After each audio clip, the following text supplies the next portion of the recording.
Just a bloke in a bar.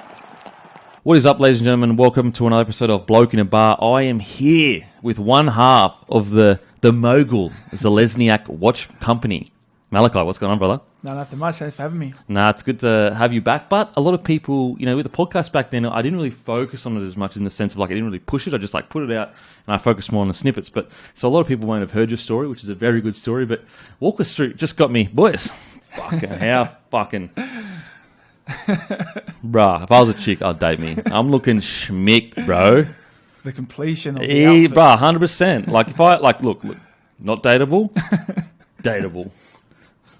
Don't take home to mum, take home to mum. That's what I'm talking about. That's what I'm talking about, boys. Zelezniak. Really cool watches. Please tell me, how did it start? What got the brain juices flowing for such a great idea? It's actually a funny story. I mentioned to you before that I remember my first ever podcast with you when I was traveling to the airport, when you were traveling down from the Goldie. Yep.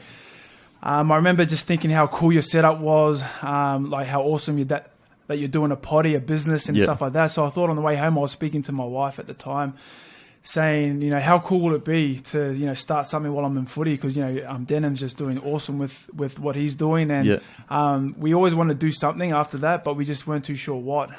So yeah, I guess I always liked watches and thought, you know what, I might as well start a watch business and try and research on how to do that. So yeah, that's kind of the start of it, bro. I fucking love it. I love knowing that, you know, this or whatever has inspired so many of the boys to create businesses, because, like, you know, we're just the boys, you know, and we don't actually no one really tells us that we can do this, you know. So now that there's so many guys having a crack, like, it's just going to open up so many doors for the younger generation as well.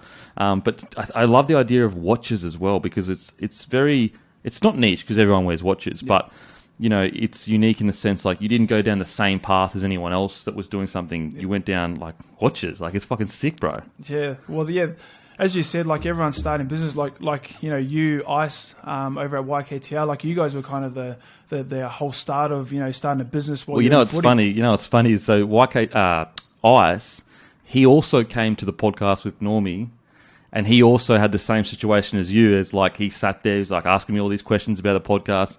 And so, like, as I said, like, me starting this just gave the boys, not that I, like, gave them their ideas, but just to show them, like, you can do it. Like, have a crack. Yeah. And so that's when they started. I even said to Normie on that podcast, I'm pretty sure, like, because they were joking around calling each other YKTR, like, they had that, like, little crew. Yeah. And I said, boys, you should start a clothing company. Now, I think they were already thinking about it. Yeah. But I think, like, with everything going on and then Ice really going, you know what, like, maybe we should do it. They went off and did it. So as I said, you know, you got YKTR, you got Connor Watson and Kalen with the 257 stuff. Yeah, I saw that. You've got Chad Townsend with the Cronulla beer stuff. You know what I mean? Like, it's fucking sick, bro. It's awesome to see. Like, I guess, you know, as our footy players, you kind of get that stigma that, you know, you've got no brain, you pretty much hit the ball up, get whacked in the head, and that's. And there are a lot of them like that. Well, there is. I've got a few teammates, or had a few teammates that were like that. But I guess not all of us are the same, and you know, there are players out there that kind of have a bit of a brain on them, and I like to use it. But yeah, like as you said before, it's awesome to have people at the start it all and make it a bit more comfortable for you know, other players that are thinking about starting something. Absolutely. So walk us through, when you were thinking of watch names and everything like that, and the feel of it and the vibe of it, like, what made you go for, like, higher quality watches and, you know, everything like that? Yeah, so I guess using our last name kind of has that Polish, well, it is Polish, but it kind of has a European background to it. So we thought, you know, we might as well use our last name because, you know, it sounds cool. It sounds good. Sounds rich. Sounds rich. So we thought, you know, our last name is perfect for it. So we decided to do that. And I guess using our last name, you kind of don't want to use, you know, cheap product or, like, cheap materials and that on the watches. So we decided to do our research and kind of use the best quality materials that we could, because if we're putting our name to it, we want it to be good instead of, you know, everyone looking at a last name and thinking, you know, it's something cheap and nasty. Absolutely. So, that's kind of where the name kind of come from. Mate, I love it. I don't know if you know much about a company called Movement or Move Watches or some shit like that. Okay. And so there were two guys in uni, I think, or college in America. They started it, and I think, like, last year or whatever, they got valued at like $1 billion or some shit like that. Yeah, that'd be the dream. So it just, what's good is it shows you that there is a market there for it. There's room for growth. There's room to sell it. Because like what a lot of people don't understand is when we're getting quite businessy here, is that like it's all well and good to start a company, but you need to find out which companies or which kind of businesses can be sold to bigger organizations and which can't. Because like there might be, if you start a cafe, like you can't sell that to anyone. You're only ever going to be earning as much as that cafe earns. Or if it's some other kind of business types can't be sold to larger corporations because they're trends, or whereas like for example beers or watches, there are a lot of giant companies that compete against each other, which create a market, which increase the value anyway. So it's a smart idea.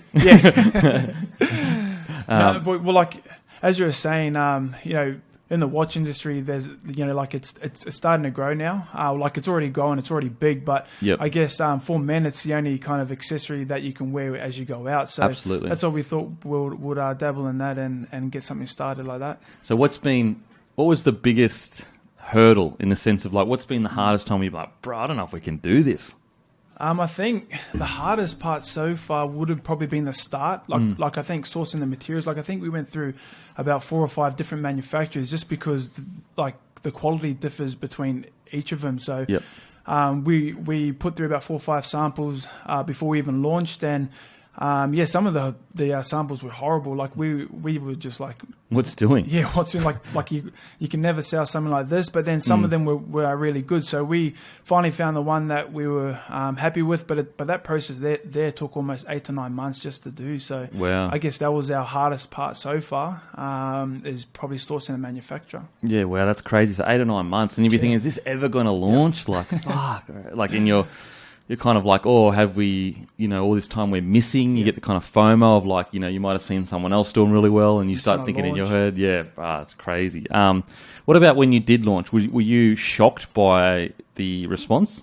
Yeah, I think we were just because we didn't have any kind of expectations. Like I think when we first started, we were like, oh, this would be a good second income, earn about 18,000 for the year, kind of support or bringing that extra cash there, but it kind of took off. Like I think having footy kind of helped that, like the platform that we had, we used that a lot to market our watch business. So we had a lot of support there from fans, family, friends. So when we first launched, we were pretty taken back by the sales that were coming through, and I guess we were kind of thinking to ourselves, "Oh, hang on a minute, this could actually be something bigger than what we were expecting." So, to look back now and how far we've come is pretty crazy. And mate, it's fucking so good. I fucking love it. And so, what was how was the year for you this year? You guys, obviously at Penrith, and then you were at the Bulldogs recently, but last year. What was you only played one game, but you were part of the squad. What was that whole ride like for you? Oh, it was massive. Like I say to everyone, like I might have only played one game that year, but just the vibe around the academy was just amazing. Like it was good to be a part of. Like you were there amongst the boys. Every win they won, like you felt that as well. The vibe was happy. It was actually really enjoyable, even though we were getting flogged, almost every second session. Trying to stay ready. It was still enjoyable to see the boys winning. I guess if they were losing or weren't doing as well, it would make it a lot more harder. 100%. We'll probably be getting flogged a bit more. Oh my god. Can you imagine that? You like everyone's heads off down, plus you don't get to play footy, so you're getting flogged even more, and you're like, well, I'm not even the one losing, and I'm getting flogged the most. Yeah, exactly. So in saying that, I was lucky last year to be a part of such a great team and squad, and we kind of rode the wave with them. So unfortunately we didn't get there in the end, but it's a young squad and there's plenty of improvement to happen for them. And so this season, do you have any memories of a time where the boys, because like you went on a 17 win streak?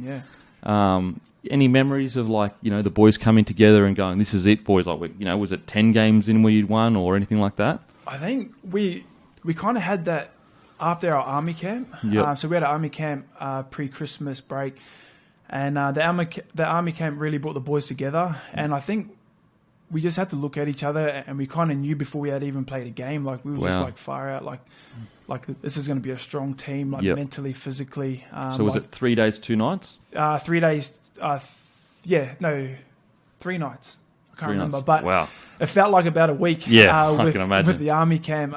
It was really, really tough, but I think it really helped us going into the season. Walk us through the army camp. People love the army camp stories because they're so intense. Torture. Yeah, it's still in my brain. I can remember it clearly, but it was just non-stop grind, like from early morning to 2 o'clock wake ups to just the whole day, just doing something, grinding, like fitness, carrying water tanks up the hill, poles.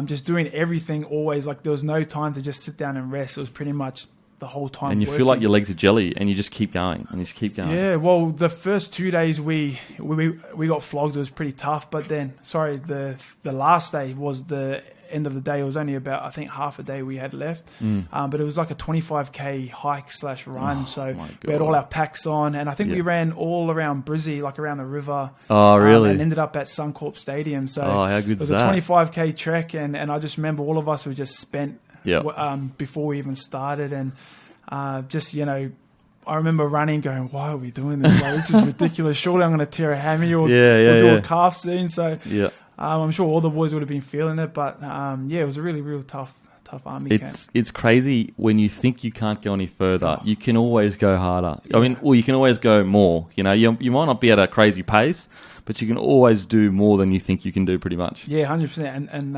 that camp kind of showed us that. So it was huge for us going into the season. I think that was part of, or like a main reason as to why we went so good. And give an insight into a guy like Nathan Cleary. You watch this guy with the world of pressure on his shoulders, absolute world of pressure.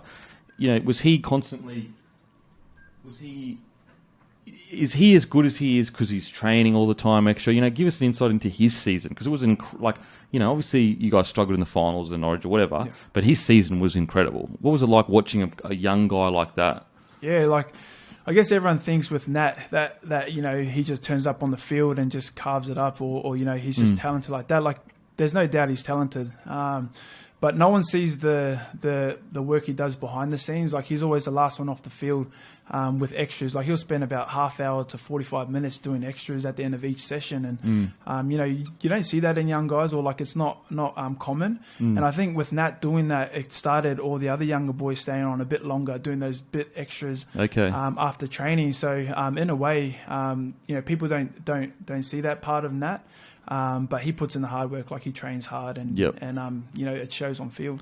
It's you're totally right. It's usually the veterans that have been there for 10 years or 8 years that are going to the young boys, "Come on, boys, do extras." And the young boys are like, "Oh, fucking hell, like, really?" Like, whereas like for a guy, he's 22, 23, and I'm sure it's not his first year. For him to be out there leading the culture is a very promising sign for them as a club going forward. Yeah, 100%. Definitely good signs going ahead. Who was the freakiest this year that you saw in training, everything? It would have to be Critter. He's just a freak of a talent. He was like 19 years of age, and reminds me of Israel Folau a little bit. Oh, mate, I tell you what, he can do everything. Like playing basketball, as you saw, that there was a few clips going around the boys' stories, dunking and crazy, jumping, and like he's just so athletic. It's crazy to see. The type of athlete he is, but he's got a big career here. He's barely filled out. Yeah, like physically, he's not even close to where he'll end up at. Exactly. He'll probably end up second row. Like, he's so big. 100%. Or like, I think he's 102 kilos or something like that. Really? Yeah. And like I can't imagine him once he does mature and fill out about how much of a beast he's going to be. Because he's like, what, 6'2"? I think he's taller. I think he might be like 6'4", 6'5". So he's like pretty much Sonny Bill's size. Yeah. He could fill out to be that. Yeah. Wow. It'd be crazy to think. That pisses me off. I'll still fuck him up. I'll still fuck you up, bro. I'll still fuck you up. Never met him and say I'm going to fuck him up. I'm not doing nothing. Anyway, so okay. So this year happens. Sucks that he's lost. You get an offer, or Barrett said to you, "Why don't you come train and trial with the Bulldogs?" Or yeah. So he called me up and asked if I'd come in, train trial, and I, at the time, like I was saying before, I was kind of and ahhing just with the business. I got a bit of a taste. Kind of working on it during the off season. I really enjoyed it. It's doing really good. So I and ahed, but then it's obviously loving footy. You just kind of have to take that opportunity. But also you're you are footy. Like, you identify so strongly with it. You're like, what am I if I'm not a footy player? Exactly. So I thought, nah, you know what, I'll go back and, it also gave me a chance to train with Dow and hopefully play with him as well. So, so like I went back there and trained the last week just before Christmas. And it, it was tough, like their preseason that they're doing is tough. Real tough. Wow. One of the toughest I've seen. Really? Yeah. How good's that? So you reckon the Bulldogs are in for a good year? Oh, mate, I tell you what, they're looking good. Okay. I'm not going to give any secrets away, but the boys are looking really good. So there's some secrets there. Oh, well, not secrets, but they're looking fit, and the attack's looking really, really well. The defense is looking good. So, there's some promising signs for them. Okay, and so you went there for a few weeks, and then Trent said, come back, or? Yeah, so I went there just before Chrissy, and then I was coming back after Christmas. The reason why I kind of retired, like I'll go towards that, is because I did it before Christmas. So walk us through what happened. Yeah, so what happened there was that, so I went back to training on the Tuesday with them, trained that, and then just like normal preseason tough, like as normal, then train the Wednesday, then train the Thursday.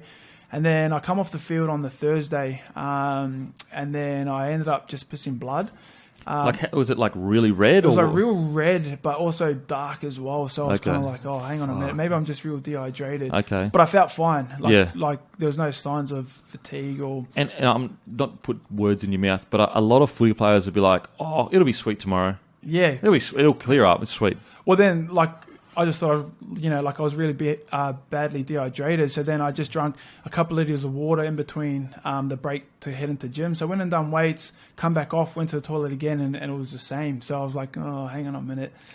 Wow. It's a bit reddy. Like, it was a bit more red this time. And I thought, it'll be all right. I'll just rest up and come in tomorrow. So luckily, as we were walking out, like the day was done, we were walking out to the car, and I just seemed to mention it to Dal. I said, oh, you know what, I think I pissed out blood. And he's like, what? Are you serious? You need to go tell the physio and doctor. I go, no, I'll be all right. I'll be fine. Yeah. And Dal goes, nah, we're going to go tell. So he went and told the physio and said, look, Mel's pissing blood.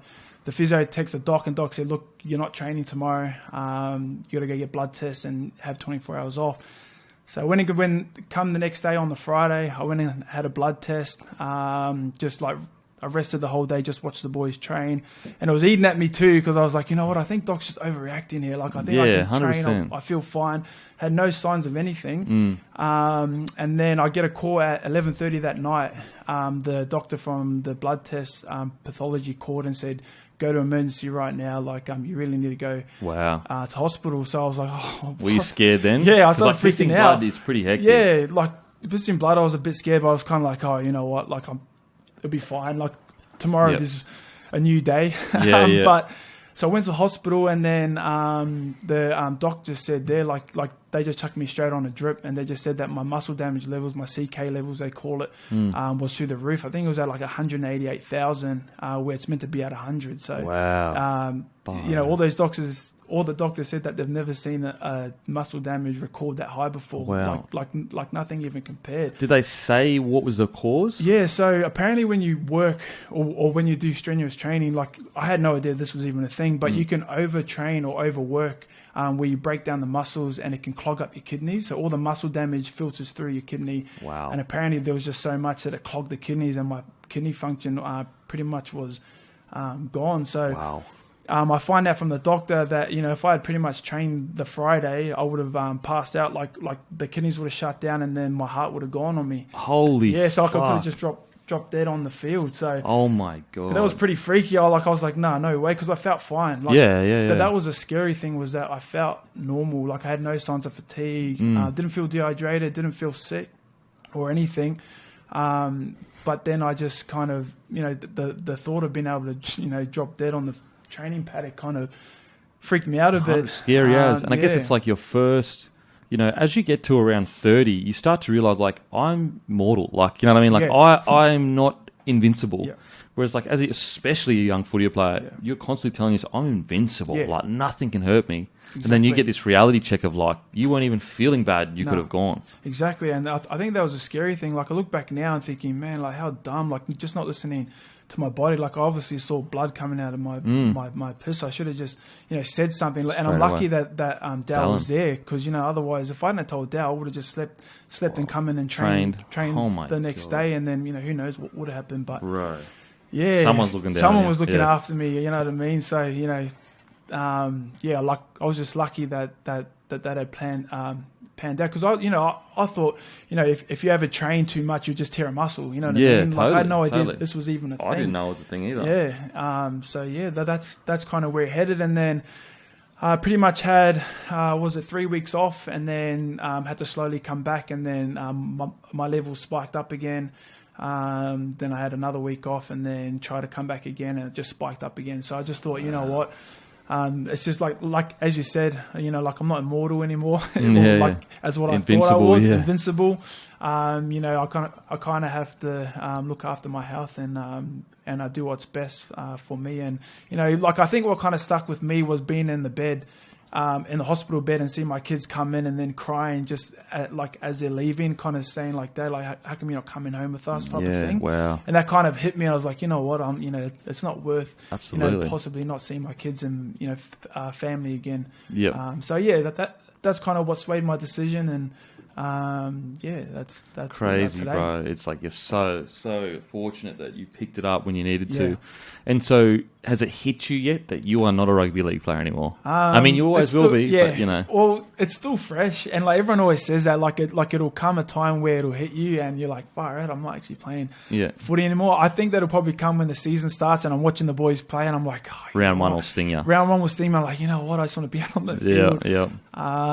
So yeah, but like as I was saying earlier, I think having the business there to keep me distracted or kind of put my effort towards Zen, that will kind of help. I guess if I stopped and had nothing, or kind of went back to like a 9 to 5, I think that's what would probably make it a lot harder. 100%, way harder. You can throw yourself into this like it's a game every week. And that's my mentality that I'm going for. Is wait, this will be for the thumbnail. How good. But that's my mentality that I'm going with. I mean, like I'm used to putting in 110% with footy and training and stuff. So now I've just got to shift that all towards a business. Absolutely, you got purpose. It's like purpose is so important. It's really hard to find purpose in a 9 to 5 if you've played footy, because you've experienced this extreme goal chasing attitude. It's crazy. And so I mean, I'm just so fucking stoked for you that you. So like, bro, you got your whole life out of you, know? Like, could you imagine? Yeah. Okay, so you're retired. Take us back to a young fella though. Has it always been rugby league for you? Yeah, it has.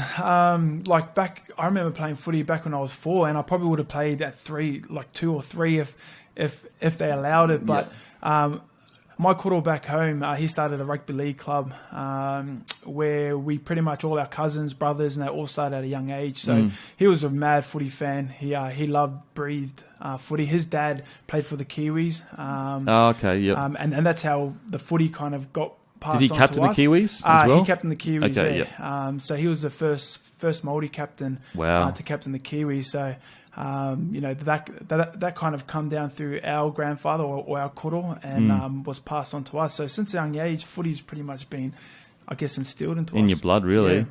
Okay, so was it because you had such a strong history in rugby league? Was it always in the back of your mind, like, I could be a footy player, or?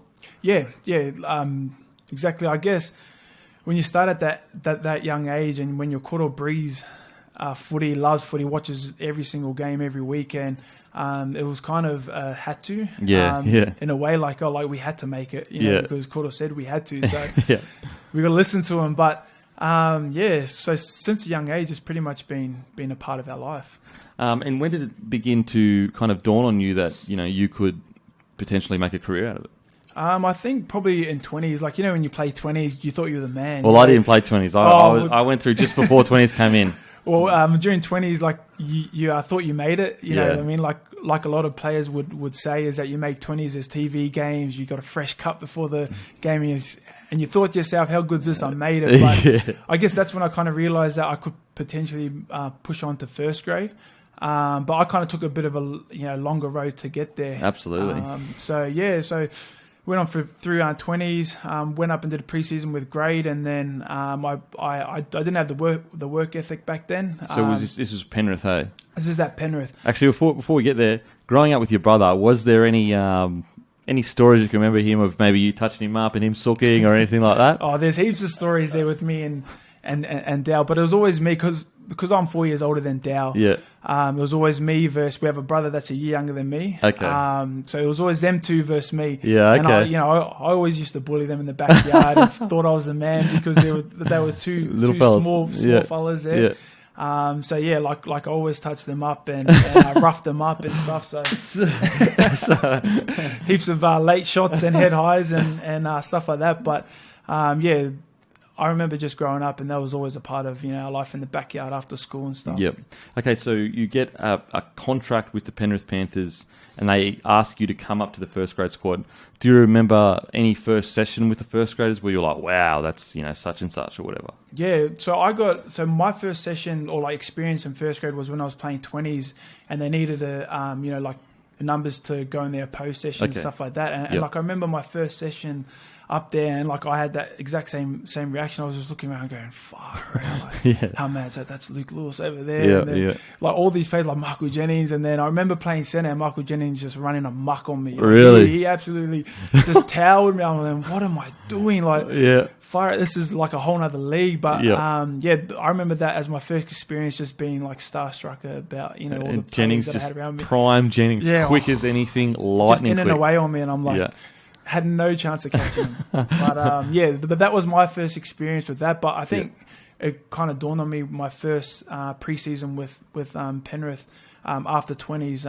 I just remember I'd done nothing that off season, just a real bad attitude towards training. Just thought I'd made it already. So I'd done absolutely nothing. Turned up to preseason, overweight for an outside back, unfit at the back, and pretty much got tapped on the shoulder to go back to Reggie's after Christmas. So I kind of stuffed that opportunity up for me. After since then it kind of took a bit of a long road to get back into first grade after that. But a lot of lessons learnt. Because they basically let you go, didn't they? Basically said you don't have a contract, you can just go play for reserve grade. Yep, exactly. So. So that was the point there. So I went back to Windsor at the time, which was the Reggie's team, and at the time, it was Penrith, I think had 54 players, and there was a lot of first grade and quality players there. So I wasn't even playing reserve grade. It was pretty much playing Ron Massey, get an opportunity to play reserve grade, then to hopefully play first grade. I think that's when Sandor's first year was there.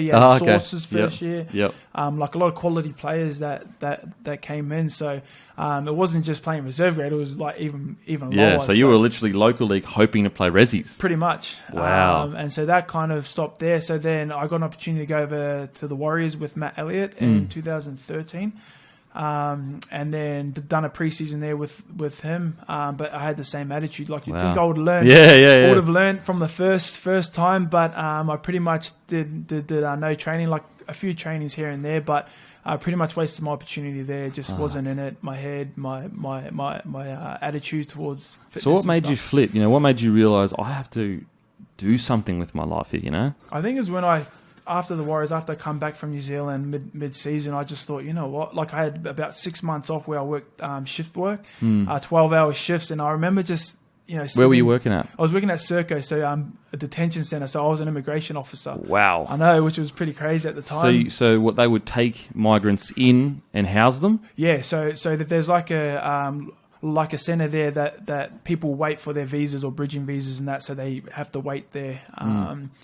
And pretty much can't come out until they get their visas. But so I was in charge of just looking after, just make sure the pieces kept and all that type of stuff. So I remember just being in a booth for 12 hours, just sitting there going, far out, how good did I have it? Playing footy and doing something I love, whereas now I'm kind of stuck in here for 12 hours. Oh my God.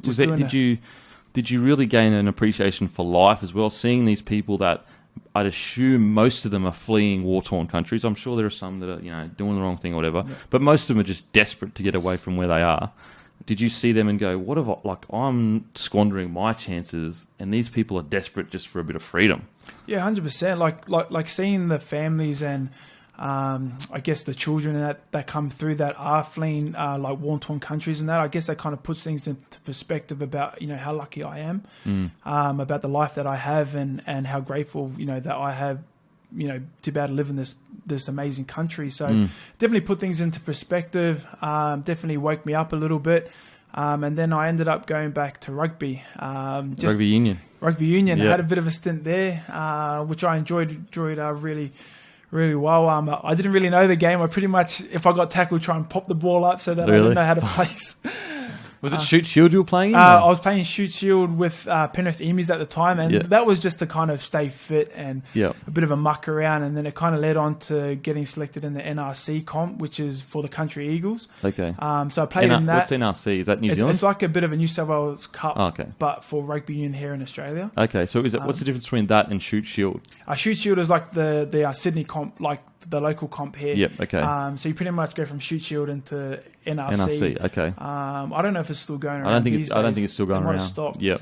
But that was the kind of stepping stone heading into Super after that. But I just remember enjoying my time there, and then I ended up coming back to Penrith in 2015. So so you're doing your 12-hour shifts, you're playing a bit of rugby union, but what was the reason to go, you know what, I'm going to come back to, because you're not in a system, you've got no clubs interested at this point. What really said, I'm going to obviously have to keep working because I need money, but also I'm going to dedicate my life to training hard and being better and coming back to rugby league? I think it was just like what you said. I think just that realization that, you know what, there is a better life for me, like something that I want. Like I've always wanted to play first grade, and that was always there for me, but I kind of didn't really understand or understand what hard work is, or like in trying to achieve that. I just thought it would just land on my lap and that I'll just play first grade just because it was my right, but it's not.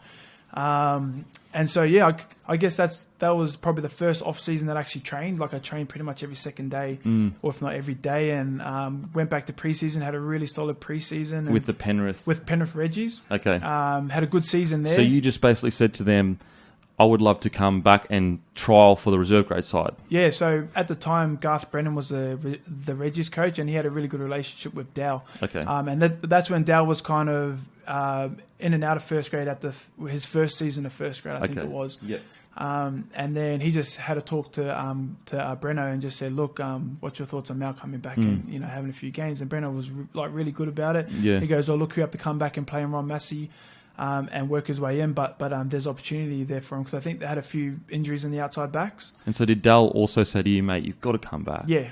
So that was kind of the main reason because I pretty much had stopped, and after rugby I was like, oh, yep, that's me done. I was 24 at the time and just thought, you know what, that's me done. And Dal was like, you got to come back and play league, like you have to. And I went, look, I don't know if I've, I think my time's passed. Type of thing. And then he's like, nah, you got to come back and just play and just see how you like it. And played a couple of games and I forgot how much I missed the league. And went good in Ron Massey. I was playing outside Jeff Daniela for St Mary's, so he set me up for that many meat pies. And then ended up going up and playing the second half of Reggie's with Penrith that year. Okay, so you, in that first season you broke into the Penrith reserve grade side. Yep, and then kind of earned me another pre-season there with Penrith, and then pretty much the rest was history. After that.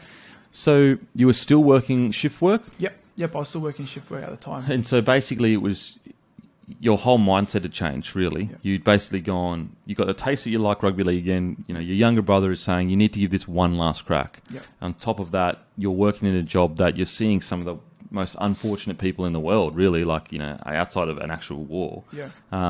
And so when you were playing, were you not constantly thinking, but was it always the foundation for if you ever felt like, you know what, I'm not going to train this weekend, you were like, you know what, fuck, I've got to train. I've got to keep on top of this. Pretty much, like it's exactly that. Like I remember, finishing shift work and then coming straight to our captain's run. And Brennan at the time was really good. Like he understood that I worked and it was shift work, so it was around the clock type of stuff. But, I always remember trying to hustle in with my gear on and trying to quickly get changed and go back in. And I guess just doing all those kind of, doing it the hard way kind of made me realize and appreciate it a lot more. And it kind of instilled, I guess, hard work into me because after that, it became easy. Like it became a part of me.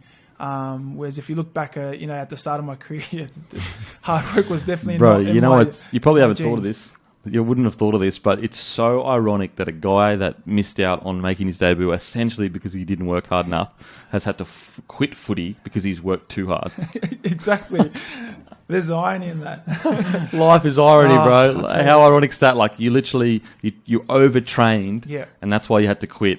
under training is why you couldn't start. Exactly. That's fucking so fucking crazy to me. That's so fucking crazy. Anyway, okay, so you make that second year, you play half the year in reserve grade side, and then what was the conversation like to say you can come up and train with first grade again? Was it a 1 year deal? Yeah, so it was a train and trial. So I remember it was Hook at the time. He was our coach, and I had a pretty good season in our Reggie's. It was probably one of my better ones coming through the grades, and it earned me a train and trial. And I just remember that off season just thinking, look, like this is your opportunity now. Like you need to nail it. So just trained every day, like pretty much from the start of the day. And I remember, I think I spoke about it on the last pod, is that I actually took days off so that I was able to train. So I sacrificed, obviously money and digging into the savings and stuff like that to be able to, I guess achieve that goal that I wanted to do. And there's a huge person, and also like we haven't spoken about it yet, but we will now. There's a huge part of this, and it's your partner's support. And you had kids at this one kid at this stage. Yeah. So this whole time that you're chasing this dream, you've got this great partner that is allowing you, because she could have easily said, "No way, like we need money." Yeah. What was the conversation like with her in regards to, risking finances for your child and for her and everything? Yeah. See, I'm lucky. I've been blessed with an amazing wife. Like she supported me through everything. Like it's going up to our 10th year anniversary this year, but she's been there since the start. Like she's seen my struggles from early on till now, and I guess she knew how much I wanted it, and she finally knew she could see the difference in me, like with them working hard. Like she saw me going out early mornings training, working shift work in and around it. So she saw the hard work going, and she was just supportive the whole way. Like she thought, you know what, if this is your dream, I'm here with you and I'll ride the wave with you. So man, it's so good. Yeah, I've been lucky. I'm so lucky, blessed, man. Because like so many partners, not just women, but men or women, would have been like, no, we got a kid. Like, we got a kid. You can't just be chasing this. You're 25, you're 24, and you're earning way less money. If you enter a career right now, in 2 years' time, you'll be progressing. You'll be earning more money, security. Incredible, incredible by her. Okay, so what was it when you did get the call to come back into first grade? What was that feeling like? We're like, oh man, fuck, how good is that? I was excited, yeah. Like I guess just seeing the sacrifices just coming, like paying off. I guess it was just the best feeling. Like then again, I thought I had made it. I was like, fire, yes, I'm back. I'm back training with first grade again. I've got a training trial, but then I didn't let it get too far ahead, or get too much into my head where I knew I had to train hard and still work hard, because I had to impress the coach at the time, so I had to come back fit. So I remember training every day, and I went pretty good during preseason. Like I was up the top in all the fitness drills and stuff, but I guess that's what kind of earned me my debut that year, heading into the season. So walk us through the debut. How did it happen? Do you remember the phone call? I just remember, being out on the training paddock, and then Hook just pulling me over and just saying, mate, you're debuting this week. And I went, no way. He's like, yeah, you are. I was like, far. Like I just remember just this massive, like I was just on top of the world. Like it's hard to explain. Like I'll never forget the feeling, but it's hard to describe. It was just elation, contentment, fulfillment, everything. It was like far out funny. And then it still didn't feel real. Like throughout the week, I was like, nah, something's got to happen where I'm not going to. Like, really? Something like it can't happen like this type of thing. But it ended up happening. I just remember just being so happy. Like, and people always said, like, even away from me, they're like, fire it, like, are you sad that you're retiring? I said, nah, not really. I said, I never wanted to play one game of first grade. I said, that was always my goal, just to play first grade and say, you know what, I've ticked off a life dream of mine, and I'm happy with that. So to get more than one game was a blessing, and every game after that. So like I've been happy with my career. Like I've been able to achieve a lifetime goal, and I guess I'm happy and content with that. Absolutely. And you played 31 games. It's not like you played 2 or 3. Yeah, exactly. 31 games, man. Yeah. That's a first grader. Yeah. Okay, so you make your debut. What do you remember from the game? I just remember just being out there, and I don't remember ever being fatigued. It was really weird. Yeah, I think I was just so pumped with adrenaline and energy that the whole game. I remember looking back, I've never felt like that in any other game because obviously fatigue sets in. But I just remember the whole game. I was just literally I felt like I was on a massive high. So I just wanted to chase everything, take as much hit ups as I could, and just be around the ball and stuff like that. So I remember my debut clearly, and being next to Dale as well, I think that kind of calmed my nerves a bit. Because you debuted just outside your brother, hey? Yeah, so I played on the wing, Dale played centre. What was that like? Like, he was the one that pushed you back in, and then you got to debut outside your bro. Yeah, it's something I'll always remember. That's going to stick with me for the rest of my life. I guess, Dale was the one that kind of pushed me, along with my parents and my partner, that pushed me to, keep going hard, stay in it.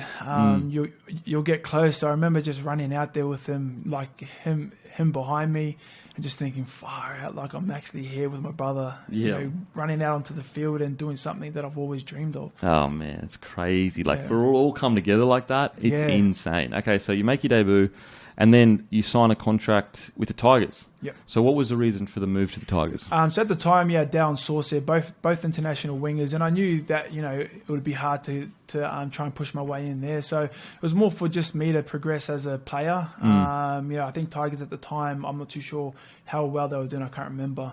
But they were short and outside back, so the opportunity come up, and I took it with both hands, and I'm glad I did, because those couple of years there were one of my most enjoyable years in footy. So you rock up, and Benji would have been there then? No, not at the time. So I was there for half a year, and then he came the year after. And as a young, you consider yourself a Kiwi? Like, as in, that's who you play for? Obviously, you're Māori, but like you were born in Australia, you moved to New Zealand, and then you moved back to Australia. But you're obviously a Kiwi.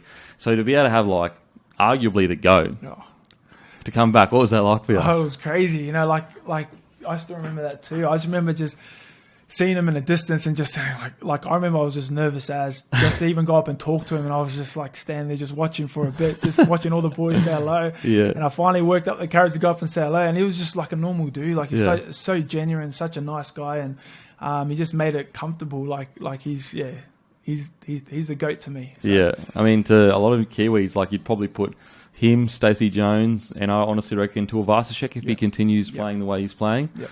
Benji Marshall changed the game. I speak about it all the time on the podcast. He's just incredible. So you played 25 games for the Tigers. Yep. What's your most memorable time from the Tigers? What do you think you enjoyed the most? I think just the friends and mates that I made along the way. Like, I had so much fun there. Just the whole club in general was just amazing. Like, I've still got close mates there, like Chi and Isan and Corey and Mahe, all the boys, Benji still, like all those boys there that I'll still continue to be good mates with them on. Like, it was just a real fun time in my career. Just it was a good laugh, because those boys there are just clowns and like to muck around a lot, but it's something I'll always remember. It was one of my most fun times in footy. Actually, before I forget, tell us the story of your last name. It's a great story. So, because obviously Watene-Zelezniak, but technically your last name is just Zelezniak, even though it's not technically, because anyway, tell us, how did your last name come about? So our last name, so we used to be called Shelley. So Shelley was our last name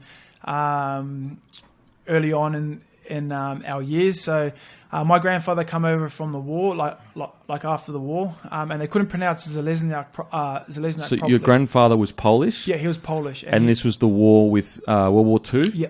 And the Nazis invaded Poland? Yeah. Yeah, and so he was in the concentration camps there. Wow. And then he was freed. So I think it was the Russians come in and freed them there, and then they all migrated obviously to England, and he jumped on the boat to come here to Australia. Wow. Have you learned a little bit about what he went through? I know he'd probably be pretty private with something. So yeah, so he's passed on now, but he didn't really like to talk about it too much, and like I asked my old man now.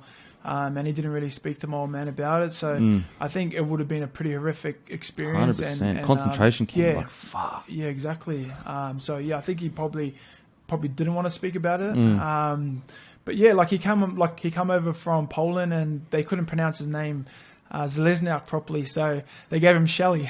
Really? Just said, fuck Shelley. Fuck you. So Australian. So disrespectful, but so Australian. It's like, fuck you, Shelley, bro.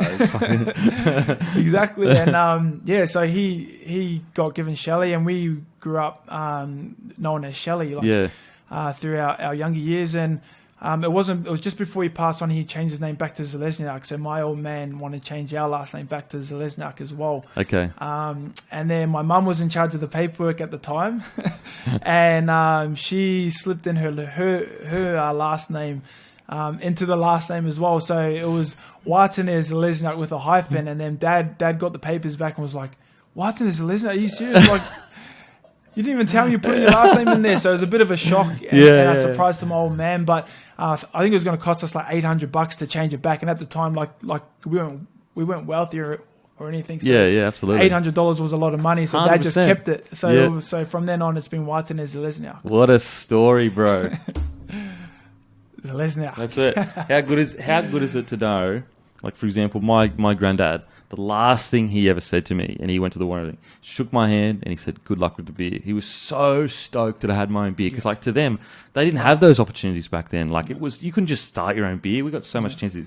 You know, how good would it be your grandfather to know that his name forever etched in stone, and people are wearing, you know, like his heritage, his line, you know? I just think it's fucking so good, bro. Oh, it's crazy to think of. Like, I think he'll be super proud. Like, my old man already, like he's super proud that, like, as you said, that his last name is on, you know, like a watch that people are wearing. Absolutely. He's just super proud of the business and how it's doing, and that, you know, our last name is I guess, out there. Yeah, absolutely. Zelezniak. Like, this guy got out of concentration camps, come to Australia, probably couldn't even speak English. Yeah. And he managed to sacrifice and work so hard that his sons ended up playing NRL, like, you know what I mean? Like, we don't really appreciate the things that our fathers and grandfathers have done to put us in the positions to achieve these great things. And like, we get the praise and like, oh, how great is it that you played this or played that? And it's like my granddad, my granddad was working underground in the mines when he was 14. He continued working his ass off just so my dad could get an education. He said the proudest day of his life was when my dad graduated high school. And so just like your granddad and his dad, like that, all of that hard work, all that sacrifice, and now etched in stone, people all around Australia is wearing their name. I think it's fucking sick. It's awesome. If you like a marketing campaign rundown, let me know, bro. 100%. Mate. I'll be picking your brain mate, I'm left, here. Right, and centre. I'm here for it. Okay, so you loved the time of it. Who's the biggest pest you've ever played with? The biggest pest. Oh, I'll tell you what. He probably gets a comment, but it's probably Jimmy Maloney. Like, really? Yeah. Like everyone says that. Yeah, everyone says it, but he was good to me. Like, mind you, he was good to me. But just watching, like, he's just a big kid, and like.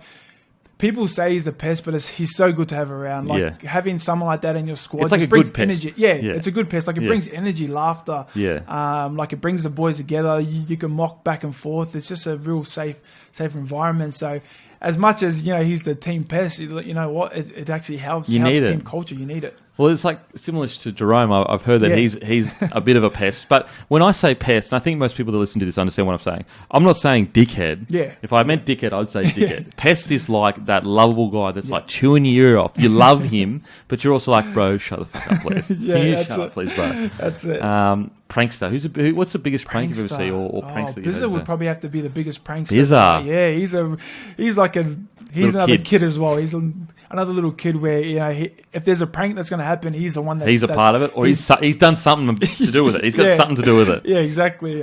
So he's probably the biggest prankster that I. What about at the Tigers? Who was a pest at the Tigers? Oh, the biggest pest at Tigers.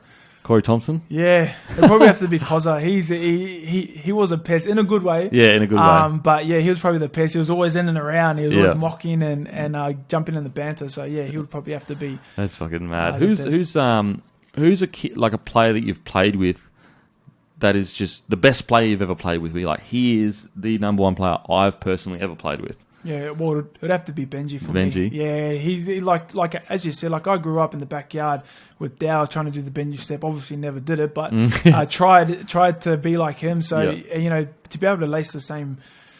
To be able to lace the boots and be on the same field as him is just flipping crazy. Like, even thinking back now, I'm just, you know, I'm lucky. I've been grateful that I've been able to do that. Fucking oath. What about like underrated? Someone that you played with... and you don't really feel like he's just such a fucking gun, but he doesn't get the same raps as, say, a Benji does.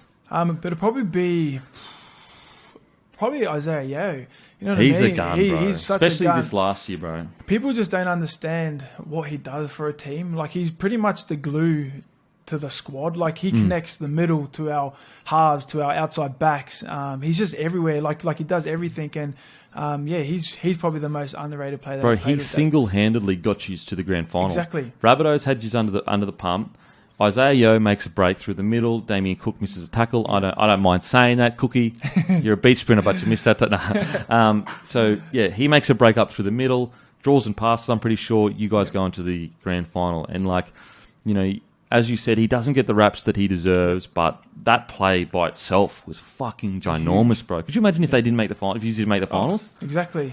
Oh my god. So he's probably the most underrated, and he's such good for team culture, everything. Like he's a good leader, future leader of Penrith as well. So he's probably. Is he captain this year? I'm not too sure. They haven't announced it yet. He was vice captain when he was out, wasn't he? He's definitely been a part of the leadership group. Okay. The past couple of years, but. I'm not too sure who the captain's going to be next year. So what made you come back to the Panthers after 2 years with the Tigers? So I think the opportunity to play with Dow, I think I got one game with Dow. I think I did just before I left, or maybe two.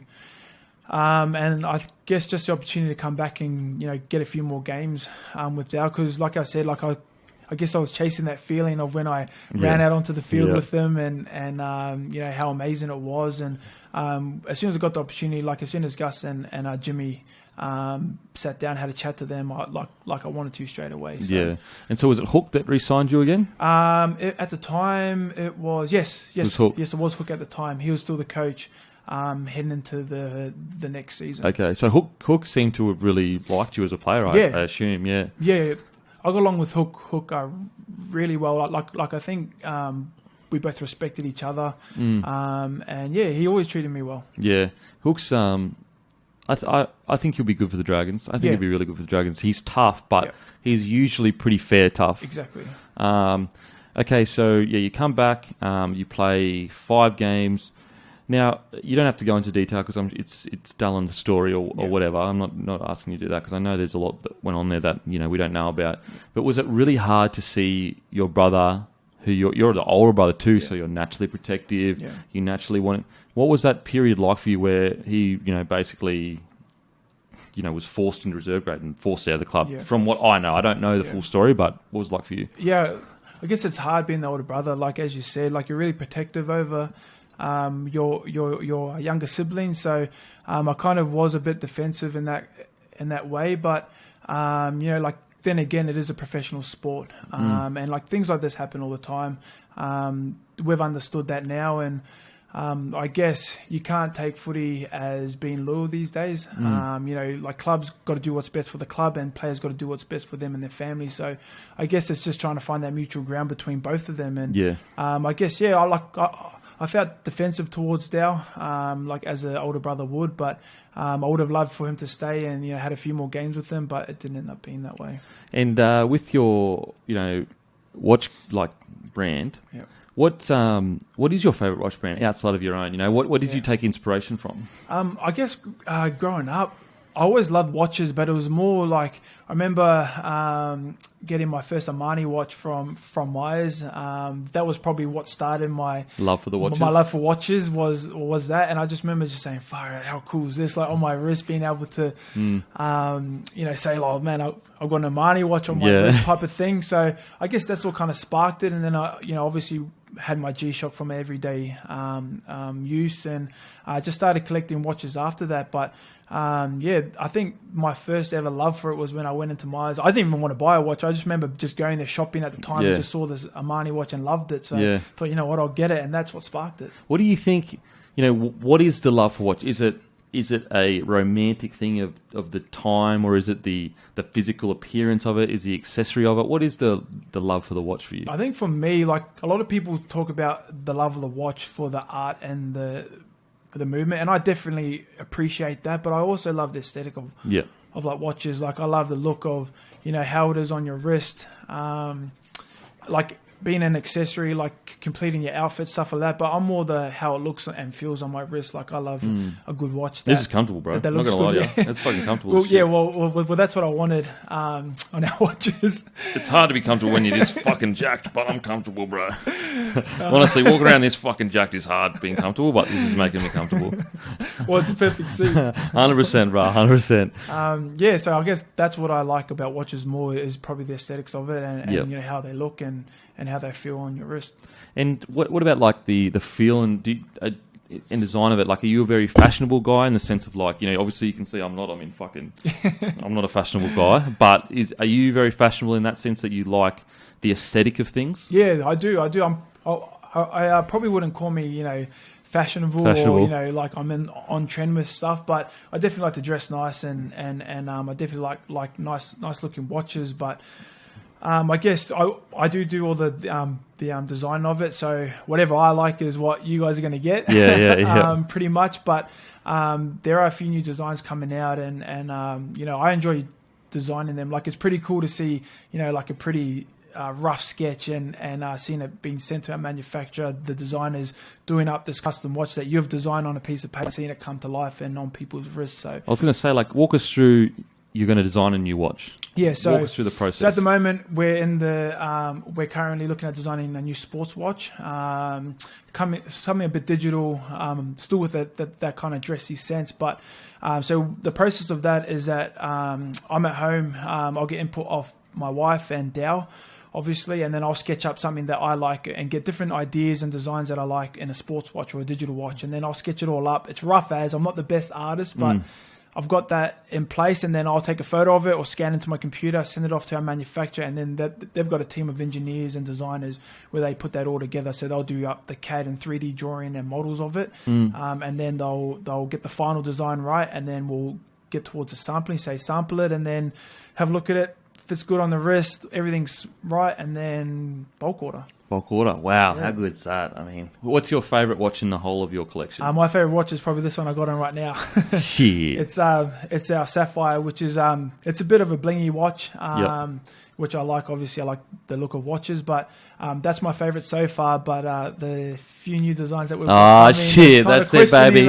It's a new one, bro. It's always a new one, bro. It's always a new one. How good's that? Okay, and if everything happens perfectly in the next 12 months, what are you doing? Hopefully, if everything's perfect and how we want it, you know, I've got a team around me helping me out, taking a bit of the load off my shoulders so that I'm not doing everything, obviously. Yeah, don't be a psycho like me, bro. Don't be psychotic like me. I know. Well, that's what I was speaking to you earlier about. I don't know how you do it with your potty. I'm and psychotic, everything. bro. Literally a crazy person. Honestly, but you enjoy it, which is good. Yeah. I still enjoy it, but I guess I've got to test the boundaries now, being retired and spending hours and hours and hours on the business and see, you know, how I go with it. Well, I'm just I understand that I'm strange, so it's just whatever. You know what I mean? Like it seems to. I don't know. Yeah. Maybe not. Maybe people actually listen to this podcast, and it's the only thing that actually has guests on, so that's why they listen to it. But they're really sitting there going, "Fuck! I wish anyone else would host it other than that fucking big nose cunt." Maybe that's what they're thinking. I don't know. You know what's weird is like I'm sure there is actually some people that think that listen to the podcast, which is great. I love you too, baby. It's all good, baby. Okay, favorite rapper of all time. Favorite rapper of all time. You can't go past Tupac. Tupac. Yeah, have to. Like he was, you know, like I like NWA and like the story and that behind it, but you know, just listen to Tupac's song, just his flow, everything. Timeless, Yeah, timeless. Like it's still a story as old as time, baby. There you go. There's a new idea. It's a great idea. You should use that for a campaign. You know what? I might actually use that. It's yours, Braz. You've heard it here first on this podcast, guys. I make no claim to that idea. Favorite movie of all time. Favourite movie of all time would probably have to be the cliche Remember the Titans. Yeah, it's a gun movie. That's still classic today, and you know, that's my favourite all time. Mate, that's why I really, you know, I don't like to get into politics or anything like that because I believe sport is what can bring us all together. Like, how much have you learned about other cultures through sport? Oh, huge. Like, so much. Like, just getting to know someone that you would never speak to normally. Yep. And that's what I love about Remember the Titans is that, like, obviously they are dealing with way worse stuff than I've ever fucking personally dealt with. But the sport brings them together, you know, like brings these two people that society's telling each other to hate each other. and then it brings together. That's what I love about Remember the Titans. And Denzel's a GOAT. He's the GOAT. 100%. Best player in the NRL right now? Best player in the NRL right now, I'd have to say my brother. Your brother? No, but... big year this year, you reckon, for him? Big year this year. You know, Dow's had a massive off-season. Yep. He's trained the roof down. I think this is probably his first full pre-season. Oh, wow, okay. He's always been tied up with the Kiwis and either had an injury at the back end of the season, so he's only had like really half a pre-season. So he's fit, like he's one of the fittest, if not the fittest, at the Doggies this year. So how was it? Did you probably, even though he's your brother, you probably don't see him heaps when he's at another NRL club. Yeah. But like when he went to the Dogs, he was fantastic, and then I think he either got injured or whatever, and then he just struggled a bit with confidence. Yeah. Did you speak to him about that at all? Or like I spoke to Dow, and like it all, like the conversation always comes back to one thing: is just he wasn't fit enough. Okay. And he like he realizes that now, and he owns it. Like if you're making mistakes and errors, it's only coming from fatigue. You know what I mean? From like, switching off. From switching off, not concentrating. Yeah. So you know, Dow knew that at the time. He probably didn't have the I guess the best preseason, as in like preparing him for the season, being fit enough, as you could see. But I think he's learned from that. Like he's learned from this year, and he's really put the hard yards in during the off season. Yeah. And like I've never seen him in better shape. How good's He's that? strong. Like I've never seen him lift stronger Really? than he is. Wow. Has this off season, and he's just fit. Like he's just 25 still, isn't he? He's turning 25 this year. So he's still so young, bro. Yeah, still young. So Fucking he's young, got plenty of years ahead of him. I think the thing I love about Dallin is that even if he does make an error, I love the fact that he keeps competing. Yeah. A teammate, like obviously you don't want errors or whatever, like, and we all make them. We all make mistakes. But if you can see that he's having a crack, like after that and after that again, it's much easier to forgive or whatever. Yeah. Again, I made heaps of mistakes. I'm not sitting here if I can judge no one. It's the guys that they make a mistake and they don't have a crack. Yeah. That's what stings a team, I think. Yeah, exactly. And like I think to an extent as well, like I was watching Dow play, and like he'll make an error, but then he'll sort of offload, you know, after taking a run, I'll go, just hold it. Yeah, but then it'll lead to a half a break and stuff like that. So, you know, Dow, like as you said, Dow, like he'll make an error, but he'll always play 100%. 100%, you know totally. I mean? Just like, want that balance. Yeah, exactly. He'll give everything. And like he knew that, you know, he wasn't probably at his fittest, and he'll tell you that, but he's learned from that this year, and he's looking at having a big season next year. And you got to remember, because he went mid 2019, didn't he? Yep. Okay, so he's going to have more time to really settle in, everything like that. No, I think it's going to be a big year. I think it's going to be a solid year for the Doggies. I think, you know, top 10 maybe. Yeah, I think that'll be a good year for him. Yeah. But bro, thank you so much for coming on. Absolutely love what you're doing with the watches. I think it's incredible. And you know, anytime you ever need some advice or whatever, I'm here, baby. That's it. Thanks for having me. Boom.